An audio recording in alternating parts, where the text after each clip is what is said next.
Saat ini, Amerika dan Tiongkok punya masalah dalam negeri yang rumit, dan keduanya punya masalah luar negeri yang meruncing juga rumit. Kita tahu banyak yang tidak peduli dengan berita luar negeri, termasuk pemerintahnya. Lemah sekali strategi luar negerinya saat ini, dan tidak ada tindakan antisipatif atas apapun. Tapi New Mind tetap fokus di semua sendi bernegara, termasuk kebijakan luar negeri. Kita bahas dan apa efeknya untuk Indonesia. Adakah ancaman resesi keuangan Amerika yang katanya punya hutang yang jatuh tempo Oktober tahun ini? Lalu, apakah ancaman salah satu perusahaan terkaya Tiongkok yaitu Evergrande yang hutangnya mencapai 7.000 triliun yang terancam gagal bayar? Akankah bisa picu krisis keuangan di Tiongkok seperti subprime mortgage di tahun 2009 di Amerika? Apa dampak hal tersebut? 1. Melemahnya ekonomi Amerika dan Tiongkok kah? 2. Menurunkan kebutuhan komoditas impor seperti baja, nikel, besi, batubara, dan lain sebagainya? 3. Agenda investasi kedua negara tersebut untuk Indonesia bisa tertunda atau dibatalkan. 4. Menurunnya harga komoditas akan menekan harga ekspor Indonesia. 5. Sentimen negatif terhadap pasar modal. Mungkinkah? Jadi bagaimana kita melihat hal itu semua? Kita urai jawabannya satu persatu. Evergrande tidak akan sistemik, tidak akan seperti subprime, pasti akan dibantu pemerintah Tiongkok, tapi juga dijadikan sebagai collateral damage at the same time. Tesis common prosperity atau sosialisme garis keras akan berlanjut dengan beberapa penyesuaian atas beberapa tesis yang tidak nyambung dengan tujuan jangka panjang Tiongkok. Salah satunya, kripto yang sudah mulai dilarang di Tiongkok selain mengambil sebagian kekayaan orang kaya di Tiongkok. Capital flight sudah dan akan terus terjadi dari Tiongkok dan Hong Kong. Beneficiary-nya atau yang diuntungkan justru Singapura dan Malaysia. Ini yang di Asia Tenggara, bukan Indonesia. Di Singapura sudah sulit saat ini untuk cari Rolls Royce dan properti lux karena sudah diborong oleh orang Tiongkok dan orang Hong Kong yang hijrah. Mereka juga sudah banyak yang mendaftar untuk jadi PR atau permanent resident dan warga negara Singapura. Jadi kita detailkan untuk menjawab pertanyaan.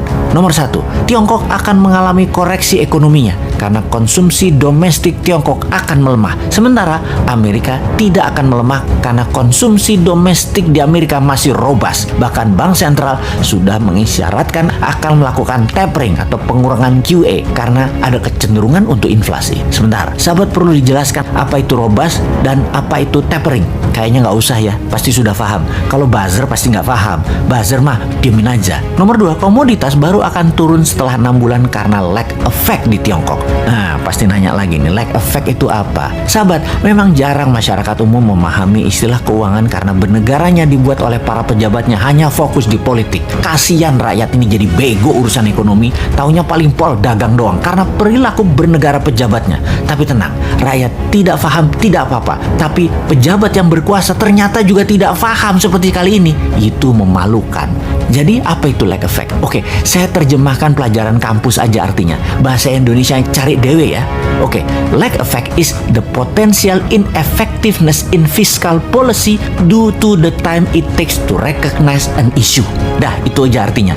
Cari sendiri ya artinya. Kita lanjut. Nomor 3, capital flight dari Tiongkok nggak akan ke Indonesia. Amerika dan Tiongkok telah melakukan QE masing-masing sebesar 5 triliun dolar. Amerika 4 triliun, Tiongkok 1 triliun dalam 20 bulan terakhir. Tapi nggak akan ada imbasnya ke Indonesia secara berarti. Pasti pada nanya lagi, QE itu apa? Wes, kali ini Bosman jadi orang belagu dah, sok berilmu. Niatnya cuma satu sih, nantang manusia yang katanya terbaik bidang ekonomi. Oke, QE itu adalah quantitative easing. Terjemahan bebasnya adalah printing money. Wes, paham ya? 4, harga ekspor komoditas akan terkoreksi setelah 6 bulan dari saat ini, tapi akan bergerak hanya turun sedikit. 5, pasar modal akan terkoreksi sedikit tapi akan terbang kembali. Dikarenakan uang beredar di Amerika, di Uni Eropa, di Jepang, di Tiongkok masih masif. Rasio M2 terhadap GDP masih jauh di atas 100%.